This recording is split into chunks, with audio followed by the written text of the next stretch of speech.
Fala galera, tudo bom com vocês? Mais uma vez bem-vindos. Hoje vamos dar continuidade ao capítulo 14 da Era das Revoluções do Hobsbawm, parte 2. No vídeo de hoje nós vamos ver o seguinte: o romantismo foi um movimento artístico e literário que surgiu no final do século XVIII e início do século XIX. O romantismo se opunha ao classicismo e valorizava a subjetividade, a individualidade e os sentimentos e a natureza.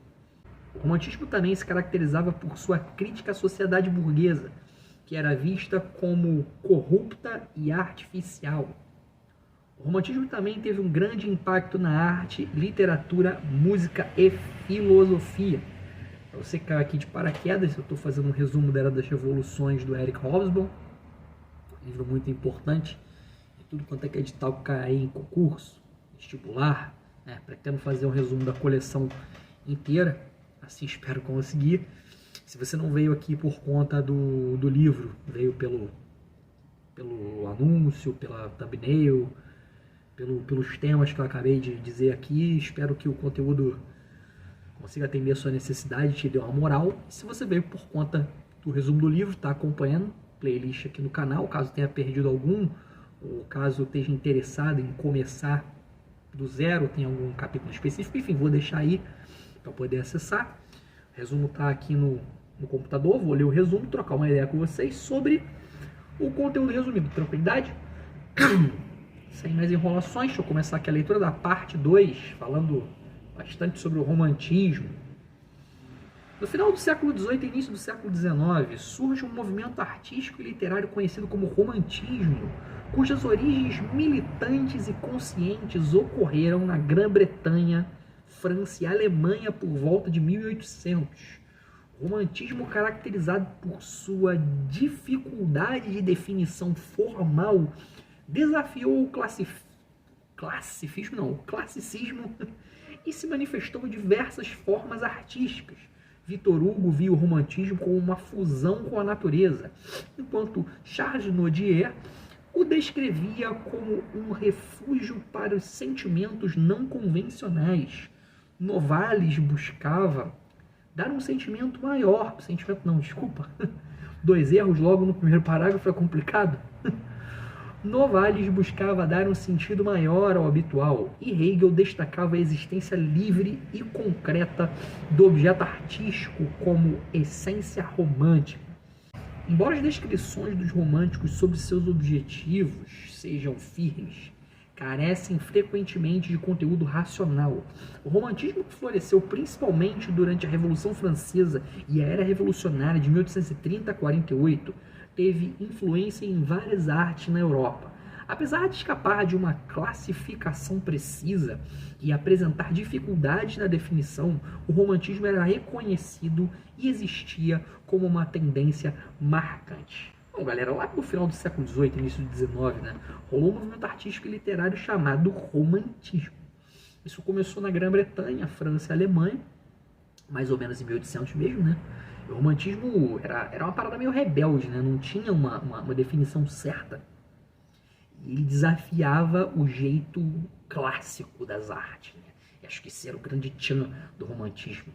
Isso tudo aconteceu principalmente durante e após a Revolução Francesa, cerca de 1830 até 48, influenciou várias formas de arte na Europa. Mesmo sendo difícil de definir certinho o que era o romantismo, ele era reconhecido, e tinha uma pegada marcante. Foi um movimento artístico e literário, que surgiu desafiando o jeito clássico.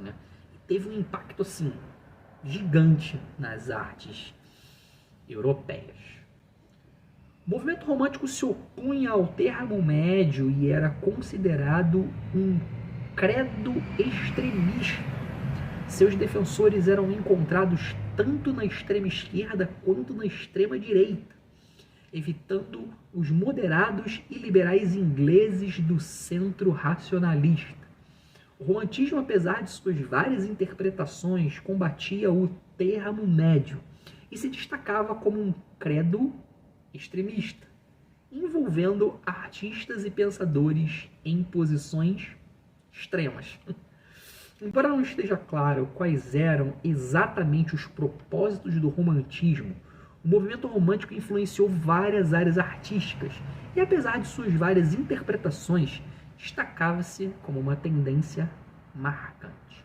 O movimento romântico ele era tipo a ovelha negra da família.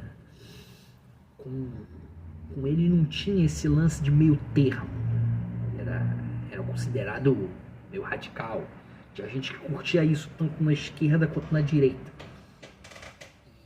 E tanto esses lados, eles fugiam dos moderados liberais, né, mais centrados. Né. Os românticos, eles eram rebeldes artísticos, que eles cambavam para os extremos, né, e ignoravam o racionalismo do centro. Né. Era um movimento realmente de extremos que caía para os dois lados, tanto para a esquerda quanto para a direita. Mesmo não ficando claro qual era a parada exata, né, dos artistas românticos, eles influenciaram pintura, música, literatura, tudo quanto é que é tipo de arte, né? Apesar de cada um interpretar a sua maneira, né? O romantismo era uma parada que marcava, né? Foi meio que uma moda que marcou, ele era impactante, extremo e, né, principal ponto, ele desafiava o classicismo, ele desafiava a forma clássica que as coisas eram feitas. O romantismo, longe de ser simplesmente classificado como um movimento anti-burguês, revela suas raízes no pré-romantismo das décadas anteriores à Revolução Francesa. Inicialmente, seus slogans eram utilizados para glorificar a classe média e contrastar seus sentimentos genuínos com a camada superior de uma sociedade corrupta. No entanto, após o triunfo da sociedade burguesa nas revoluções francesa e industrial, o romantismo se transformou em seu inimigo instintivo.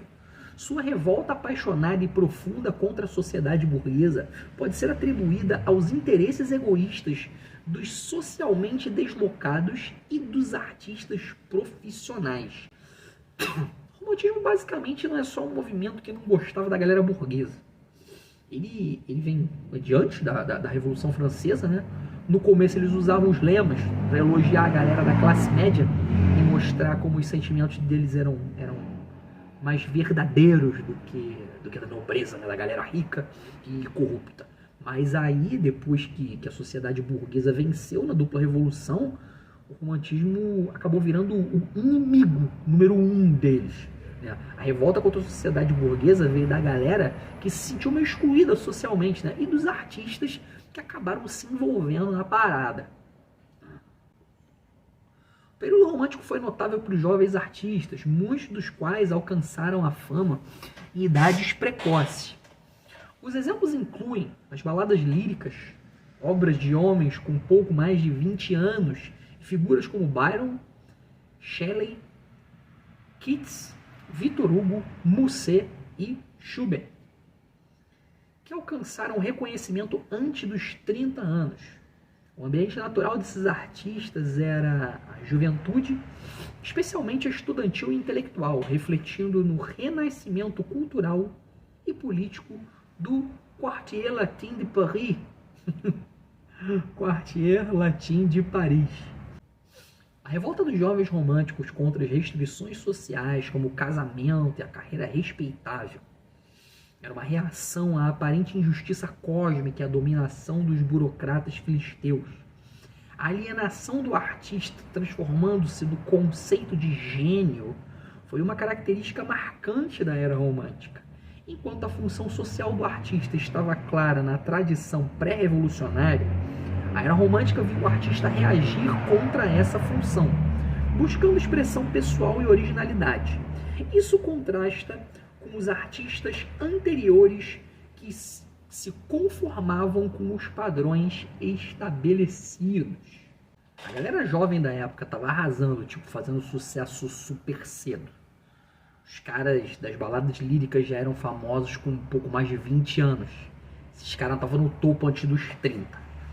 Eles faziam um rebuliço, né, contra as regras sociais, tipo casamento, carreira tradicional.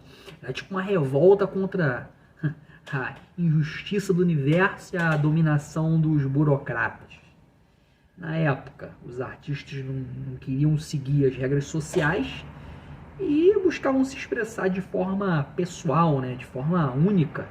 Era bem diferente dos artistas anteriores, que estavam mais preocupados em seguir normas e padrões que já estavam estabelecidos pela sociedade.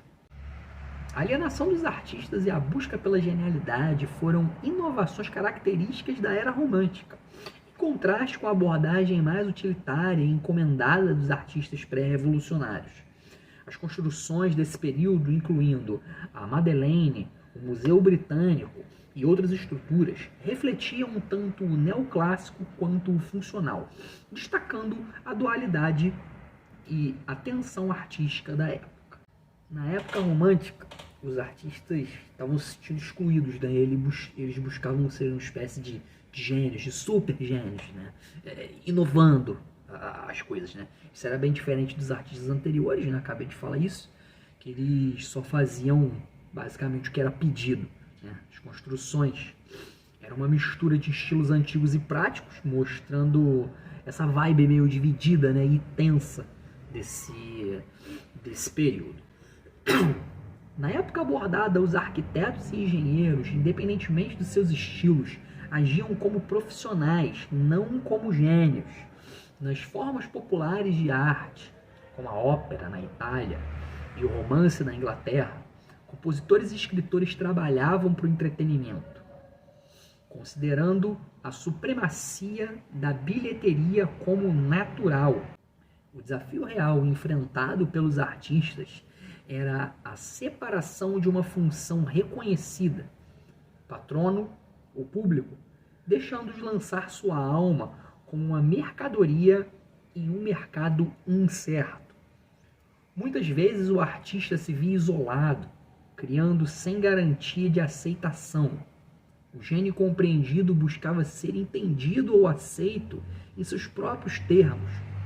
Alguns eram recompensados por príncipes ou burguesia ansiosa por prestígio, mas a maioria, entre 1789 e 1848, era não só incompreendida, mas também pobre e muitas vezes revolucionária. Os arquitetos e engenheiros, eles estavam na deles, né, como profissionais normais, não como gênios inovadores.